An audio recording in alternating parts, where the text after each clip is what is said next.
This is Clio. This is the system Roseman Library uses to manage all its ILLs. And this is what you will use to submit your ILL request and to check the status of your request. Now, I'm going to show you how to set up your Clio account so that you can start ordering ILLs. All fields are required to complete your account. First, let's put in our first name. Now, our last name.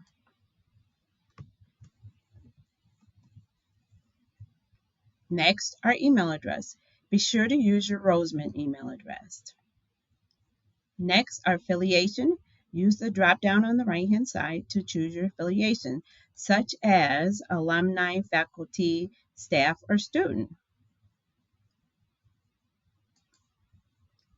Next, choose your college or program, and again, use the drop-down on the right-hand side to make a choice. I'm going to choose College of Nursing.